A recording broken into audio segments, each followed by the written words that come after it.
అయితే ఈ పిల్లలు ఇలా ఎక్కువగా మాట్లాడడం మంచిదేనంటారా? కమ్యూనికేషన్ గురించి పిల్లలకి మనం చిన్నప్పుడు చెప్పాల్సింది వెన్ టు టాక్, ఎప్పుడు మాట్లాడాలి, వేర్ టు టాక్, ఎక్కడ మాట్లాడాలి, హౌ టు టాక్, ఎలా మాట్లాడాలి, ఈ మూడు కరెక్ట్గా చెప్పాలన్నాడు. ముఖ్యంగా ఆడవాళ్ళు పెద్దవాళ్ళు ఇద్దరు మాట్లాడుకుంటున్నప్పుడు వీడి మధ్యలో కల్పించుకొని అమ్మమ్మ ఇదేం అలా అనకూడదు. అది దాన్ని సంస్కారం అంటారు. ఆ సంస్కారం చిన్నప్పుడు నేర్పాలి. టాక్ ప్రిన్సిపల్ అని ఒక ప్రిన్సిపల్ ఉంది, TALK, టాక్. టీ అంటే టార్గెట్. నువ్వు ఎవరితో మాట్లాడుతున్నావు? బాగా చదువుకున్నోడితో మాట్లాడుతున్నావా? ఇది LIC ఏజెంట్స్ కాళ్ళకి చెప్తూ ఉంటాం. బాగా చదువు లేనోడికి నువ్వు అసలు LIC అంటే ఏంటి మొత్తం అంతా చెప్పుకుంటూ రావాలి. అవును. ఒక బిజినెస్ మ్యాన్కి భయపడు అంత చెప్పక్కర్లేదు, అతనికి ఆల్రెడీ తెలుసు. సో ఎవరితో మాట్లాడాలి, టార్గెట్ ఏంటి? ఒక అబ్బాయి అమ్మాయిని ప్రేమించాడు, దగ్గరికి వెళ్ళి ఇంగ్లీష్లో I love you, this without you I will die, this why thus why చెప్పాడు. నాకు ఇంగ్లీష్ రాదు, ఏం మాట్లాడుతున్నావు ఇంతసేపు అని.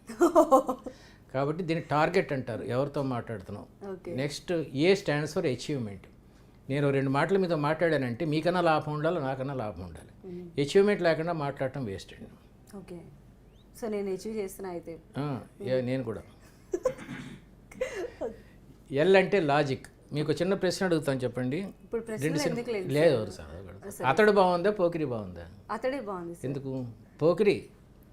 ఇప్పటికి ఇంకా నా వయసు నిండా 16. పాటలు అవన్నీ ఎంత బాగుంటాయండి. అయ్యో, మీకు 100 days ఆడింది ఆ పిక్చర్. అతడు ఎక్కువ ఆడలేదండి. కానీ ఎందుకు నచ్చింది మీకు? అంత బాగుంటుంది సార్. బాగుంటుంది ఏంటి, పోకిరియే బాగుంది. ఇలియానేగా హీరోయిన్.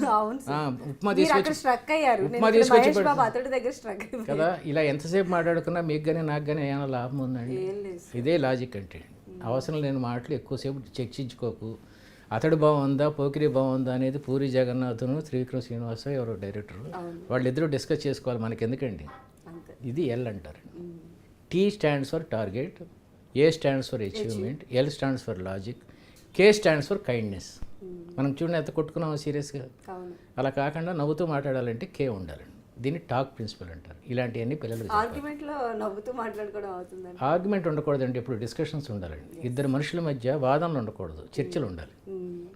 మీరు ఎందుకు బాగుందో చెప్పాలి, అతడు నేను ఎందుకు బాగుందో చెప్పాలి. కానీ ఇది ముఖ్యంగా అనవసరమైన సబ్జెక్ట్ మనకి. ఇప్పుడు ఐన్స్టీన్ ప్రిన్సిపల్స్లో అన్ని కొన్ని తప్పు ఉన్నాయని చెప్పి డిస్కస్ చేస్తున్నారు. ఇలాంటివి మాట్లాడుకుంటే వాడికి కుర్రోడికి జ్ఞానం ఉంటుంది, పేరెంట్ కూడా కొంచెం తను చదివించి చెప్తూ ఉంటాడు. అది అంటే ఇప్పుడు అవే మాట్లాడమని కాదు, అప్పుడప్పుడు బేవర్ సంభాషణ కన్నా L స్టాండ్స్ ఫర్ లాజిక్. అలా ప్లేస్ K, నవ్వుతూ మాట్లాడటం, కరుణగా మాట్లాడటం. చాలామంది చూడండి ఆటోడికి డబ్బులు ఇస్తే చాలా సీరియస్గా ఇస్తారు డబ్బులు. అందుకని కొంచెం నవ్వుతూ నీ పేరేంట్రా అని అడిగితే తప్పలేదు కదా. డబ్బులు ఇచ్చేటప్పుడు పెళ్ళయిందా అట్లా చిన్న చిన్న అడుగుతూ ఉంటే they feel that entire world is kind enough. అవి నేర్పాలి పిల్లలకి. అవును, అంటే మనం మాత్రమే జీవించడం కాదు, చుట్టూ ఉన్న వాళ్ళని కూడా కలుపుకోలుగా మాట్లాడేటువంటి చేస్తే ఎవరిలో ఉంటారు ఎప్పుడు.